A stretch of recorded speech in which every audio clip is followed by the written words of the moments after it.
सरस्वती पूजा के दिन गुरु रहमान सर सम्राट चौधरी जी से मिलने गए थे, बहुत सारा टॉपिक लेकर, सप्लीमेंट्री रिजल्ट को भी लेकर, और एक बार फिर से इनको आश्वासन दिया गया था, लेकिन एक बार फिर से सम्राट चौधरी जी से मिलने 19 तारीख को शाम में गए हुए थे गुरु रहमान सर।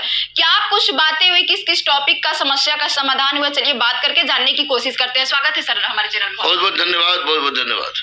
कब गए थे सर सम्राट चौधरी जी से मिलने? सरस्वती पूजा के दिन गए थे और कल गया था मैं। तो कल गए थे तो आप मिलने के लिए, सरस्वती पूजा के दिन तो गए थे, तो आश्वासन मिला था कि बात किया जाएगा। नेता भी देखिए, सम्राट चौधरी के बारे में एक बात हम बता दें।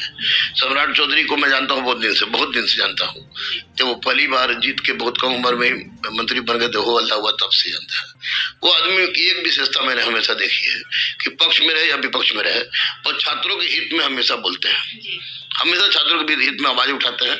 और निसंदेह मुझे जहां तक मैं अपनी बात कर रहा हूँ, मैं किसी के डरता नहीं है, ना किसी का ये करता हूँ कि सम्राट चौधरी में हमको दूसरा योगी का रूप कहीं ना कहीं नजर आता है।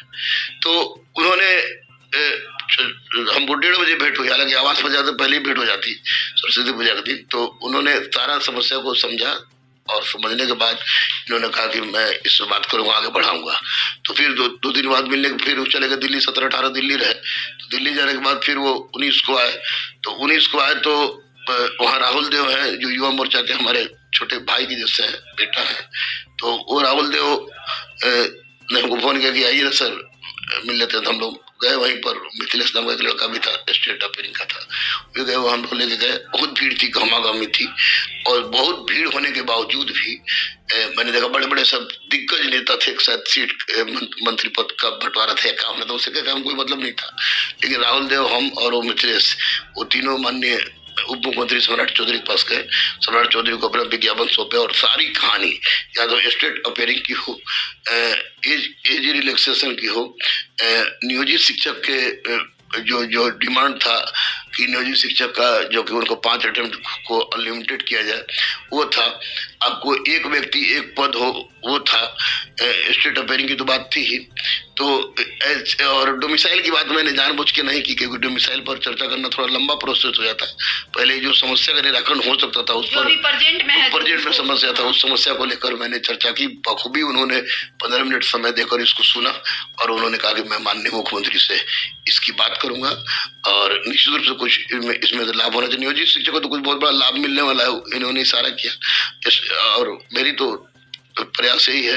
सर सप्लीमेंट्री रिजल्ट को लेकर क्या कुछ बातें हुई, क्योंकि सप्लीमेंट्री रिजल्ट जो है ना अभी बहुत बड़ा मुद्दा है, और इसको कहीं ना कहीं दबाने की कोशिश की जा रही है। आश्वासन तो मिल रहा है कि हो सकता है, नहीं हो सकता है, एज रिलैक्सेशन को लेकर भी बहुत सारे स्टूडेंट परेशान है। तो सप्लीमेंट्री रिजल्ट अगर नहीं आता है तो जिन लोगों का एज ज्यादा हो गया है, वो कैसे चांस मिलेगा उन लोगों को TRE 3 में? देखिए, ये तो हमसे आपसे पूछ रही जैसे मैं ही मंत्री हूँ। नहीं सर, आप जाते हैं? मैंने जाते नहीं है, मैं बच्चों के लिए जाता हूँ। बच्चों के अगर यमराज के पास जाना हो तो यमराज के पास ही मैं जाऊंगा। मैंने वो तमाम मुद्दा उनके पास रखा, क्योंकि वो मुख्यमंत्री तो है नहीं, वो डिप्टी CM है, और वे माननीय मुख्यमंत्री से बात करेंगे। लेकिन उन्होंने कहा है कि जो भी होगा बच्चों के हित में होगा, बच्चों के हक में होगा। चाहे सप्लीमेंट्री रिजल्ट की बात हो तो मैंने समझाया कि Tier 1 में दिया गया, Tier 2 में दिया गया, 539 से ही क्यों नहीं। तो अब ये क्यों नहीं, इसको आपको Tier 2 में सप्लीमेंट्री रिजल्ट आखिर क्यों नहीं दिया जा रहा है? बहुत का एज खत्म हो जाएगा, बहुत बेचारी सब का स्थिति खराब है। फिर एज रिलैक्सेशन का मैंने बात किया, इसका एज समाप्त हो गया है, सब करने के बाद तो उन्होंने निश्चित रूप से इस पर आश्वासन दिया है। माननीय मुख्यमंत्री से बात आज शायद हुई है, आज कुछ सदन में डिस्कशन भी हुआ जो हमको नहीं पता है, लेकिन फिर भी एक बार मैं उन्होंने कहा है कि मैं उनके आवास पर जाऊंगा, आवास पर जाऊँ कुछ लोग बच्चों को लेकर, और उनसे बात करूँ। आवास पे भी जाने वाले? हाँ, आवास में जाऊंगा। अच्छा सर, एक क्वेश्चन है कि जब CM नीतीश कुमार जी ने गांधी मैदान में कह दिया था 13 जनवरी को कि जिस नियुक्ति पत्र बांट रहे थे, तो कि जो सप्लीमेंट्री रिजल्ट है वो भी आएगा और उन लोगों को भी नियुक्ति पत्र दिया जाएगा। जब CM ऐसा बात कह सकते हैं, बहुत सारे लोग कहे थे, सुशील मोदी जी भी ने कहा था, अतुल प्रसाद जी भी ने ट्वीट किया था, फिर सप्लीमेंट्री रिजल्ट आने में क्यों देरी हो रहा है? कहीं ना कहीं हमको लग रहा है कि दबाने की कोशिश की जा रही है। नहीं, सुशील मोदी बोले तो सुशील मोदी टाइफून है, वो टाइफून है भाजपा के, टाइफून है उनके। और बच्चों के लिए रेलवे वाला में तो जी जान लगा दिया था उन्होंने, वो टाइफून है। और मैं उनका अपने राम के रूप में उनका स्वागत करता हूँ, क्योंकि नेता के कारण नहीं, लेकिन राम योग है। माननीय मुख्यमंत्री तो राज्य के मुखिया ही है, और डिप्टी CM अभी साथ में लोग हैं, तो मुझे लगता है कि छात्रों की हर बातें मांग ली जाएगी। लेकिन मैं छात्रों से ये भी अनुरोध कर रहा हूँ आपके नजर से, आपके मीडिया से, कि ये इतने डरे हुए, सहमे हुए, रीढ़विहीन है कि मैंने कहा था कि 2-2 सेकंड का अपना अपना वीडियो बना के व्हाट्सएप पर, ग्रुप में, फेसबुक में डालिए, अपनी मौजूदगी का एहसास कराइए। 4 लाख 5 लाख की संख्या में है कि अपने हो, सोशल मीडिया बहुत बड़ा माध्यम है, रोड पर नहीं जाना है, और अगर जरूरत पड़े तो एक दिन चलिए गर्दनी बाग में हम लोग बैठते हैं, आमरण अनशन बैठते हैं। माननीय सुशील मोदी जी को, माननीय डिप्टी सीएम जो हमारे सम्राट चौधरी, जो शेर है, tiger of, lion of Indian Bihar politics, उसको, उन लोग को आपके सामने लाके खड़ा करेंगे और आप लोग की समस्या का निराकरण करवाएंगे। सर, एज रिलैक्सेशन को लेकर क्या लगता है कि बहुत सारे ऐसे बच्चे हैं जो कमेंट कर रहे हैं कि गुरु रहमान सर मिलने गए थे, मैम जाइए बात कीजिए, तो आज हम आए हैं एज रिलैक्सेशन को लेकर। तो क्या लगता है सर कि जैसे डेट भी खत्म होने वाला है ना, डेट बढ़ भी सकता है, तो डेट बढ़ भी सकता है, डेट बढ़ भी तो सकता है। क्या लगता है कि सर सप्लीमेंट्री रिजल्ट आएगा जो बच्चा हुआ? जहाँ पर प्रतिफल मिलने की संभावना ही नहीं हो, मैं गोबर में लात चलाने का आदि नहीं हूँ। मैं जानता हूँ उप मुख्यमंत्री आपको सम्राट चौधरी के शेर को भी मैं जानता हूँ, डिप्टी सीएम, ये पूर्व डिप्टी सीएम सुशील मोदी भैया को भी मैं जानता हूँ, माननीय नीतीश कुमार को भी।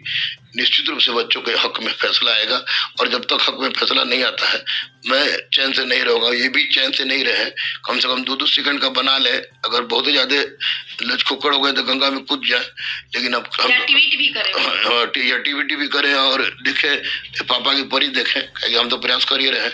आज जिस दिन बुलाएं उस दिन चलिए, जहाँ पर सरकार हम लोग को सीट आवंटित करती है। अगर गंगे घाट पर आवंटित करती है तो 1 लाख की संख्या में आइए, शांतिपूर्वक गंगा की सफाई हो जाएगा, और वहीं पर हम माननीय डिप्टी सीएम को, माननीय सुशील भैया को कहिएगा, सबको बुला लेंगे और अपना डिमांड रख दीजिएगा, ये वादा है। सर, फिर से मंगलवार के दिन बजरंग बली के सामने फिर से मैं जाता ही रहता हूँ, दधीजी देदन का उपाध्यक्ष हूँ, लेकिन इस बार जाऊंगा तो जब तक एकदम जी जान लगा दिए हैं सर। जी जान लगा दिए हैं। ये लोग केवल ये लोग कमजोरी है, ये लोग खाली हिंसक प्रदर्शन, रोड पर उतरने का पक्षधर है, जिसमें सिवाय लाठी डंडा कुछ होता नहीं है। हक मनाना, चलिए गंगा घाट में, यहाँ से लेके गाय घाट तक बैठ जाते हैं, सफाइया भी हो जाएगा, और आप लोग की बात भी रख लेंगे। डिप्टी सीएम को और सुशील भैया को लाने का वचन मेरा। सर, लास्ट में छात्रों के हित के लिए क्या कहिएगा? जो भी छात्र परेशान है और बोल रहे थे कि मैम जाइए गुरु रहमान सर से मिले क्योंकि वो सम्राट चौधरी जी से मिले हैं, तो क्या कहिएगा छात्रों के हित में? जो घबराइए मत, जब तक मेरी सांस है, मैं पैसा के लिए नहीं जीता हूँ। बड़े बड़े टीचर लोग होंगे, लेकिन मैं पैसा के लिए नहीं जीता हूँ। मैं गुरु हूँ, गुरु को उपाधि एपीजे अब्दुल कलाम ने दिया है। आपके हक की आवाज हम उठा रहे हैं और उठाते रहेंगे, ये हम विश्वास है। ठीक है, बहुत बहुत शुक्रिया। तो दोस्तों, आपने सुना क्या कुछ बातें रहमान सर ने कही है। उनका कहना है कि जो भी फैसला लिया जाएगा वो छात्रों के हित में लिया जाएगा। तो दोस्तों, इस वीडियो में फ़िलहाल इतना ही। आगे की अपडेट के लिए चैनल के माध्यम से जुड़े रहिए। धन्यवाद।